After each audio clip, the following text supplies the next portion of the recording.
आप कैसे कर सकते हैं? आप कैसे उम्मीद कर सकते हैं कि लड़की अपने माँ-बाप, अपने पेरेंट्स को भूल जाए, जिनके साथ 25-26 साल का रिश्ता रहा है, जिनके साथ बड़े हुए हैं, पले हैं, सब कुछ हुआ है, उनको भूल जाए। एक लड़की को तो तुरंत कह दिया जाता है कि शादी होते ही अलग रहने लग जाती है, माँ-बाप की कोई चिंता नहीं है, कोई केयर नहीं है, कुछ भी नहीं है ना? तो उस लड़की का भी तो सोचिए जो 25-26 साल से रहकर आ रही है, अपने परिवार में, अपने घर में, जिसको लोग मायका कहते हैं। उनकी केयर करना कैसे छोड़ देगी वो? कैसे? कहते हैं कि पहले सास-ससुर को पूजना है, उसके बाद ही माँ-बाप आते हैं। ठीक है, एक्सेप्टेड। लेकिन माँ-बाप आए ही ना, ये कौन-सा ऑप्शन है? क्यों ना करे कोई केयर? क्यों ना सोचे उसके बारे में? क्यों नहीं मैं सोच सकती हूँ कि मेरे माँ-बाप सुखी हैं कि नहीं अपने घर में? क्यों नहीं मैं उनके लिए कुछ कर सकती हूँ? क्यों नहीं जब मन आए मैं उनके पास जा सकती हूँ? आपको अपने ही घर जाने के लिए हमेशा परमिशन लेनी पड़ती है, और परमिशन भी ग्रांटेड होगी कि नहीं, इसकी कोई गारंटी नहीं होती है। और ग्रांटेड भी हो गई, और जब आप वापस आते हो ना, तो उसके बाद भी आपको बहुत सारी चीजें इनडायरेक्टली वे में ऐसे फेस करनी पड़ती है ना कि आपको समझ में आ ही जाता है कि ये कहाँ से आ रहा है और क्यों आ रहा है। तो ऐसा क्यों है? कैसे कोई छोड़ सकता है? अब यहाँ पे कोई ये ना बोले कि सब रीत चलती आ रही है, सब करते होंगे, मैं मना नहीं कर रही। मैं कह रही हूँ ऐसा कहाँ पर रूल लिखा है कि आप अपने पेरेंट्स को भूल जाइए, आप उनको मत पूछिए, ये कहाँ लिखा है? और ये क्यों है?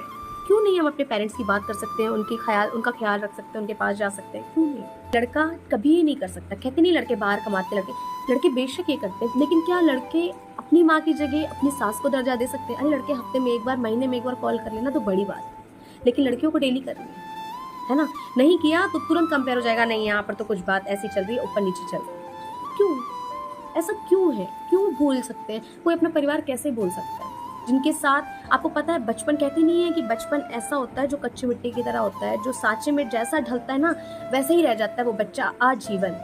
तो जो बच्चा जिस सांचे से होकर आया है, क्या वो अपने सांचे को, अपने शेप को भूल जाएगा? क्या पॉसिबल नहीं है। तो आप लोग क्यों इतना करते हैं? आप क्या नहीं ऐसा एक्सेप्ट कर सकते हैं कि दोनों जगह और दोनों चीजों में एक साथ लेकर रहा जा सके?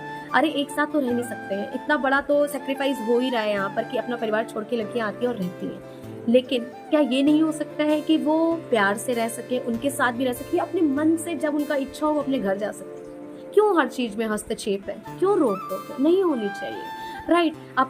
आप उनसे कुछ शेयर मत करिए, आप अपनी माँ से कुछ शेयर मत करिए, आप अपने भाई बहनों से कुछ शेयर मत करिए। मेरे ख्याल से भाई बहन माँ बाप सबसे पहले आते हैं जब इंसान को दुख होता है। ठीक है, अगर आप अवेलेबल हैं तो आपको ही पता चलेगा, आप ही हैं वहां पर। अगर आप नहीं हैं तो अगर वो इंसान उनसे शेयर कर रहे हैं तो प्रॉब्लम क्या है? वहां पर कैसे दो जगह कंपैरिजन आ जाता है कि अरे मायके वालों को पूछती है। अरे मायके वाले नहीं है, पूरा पूरा बचपन है, पूरी जिंदगी है, पूरा साथ है, ऐसे नहीं होता।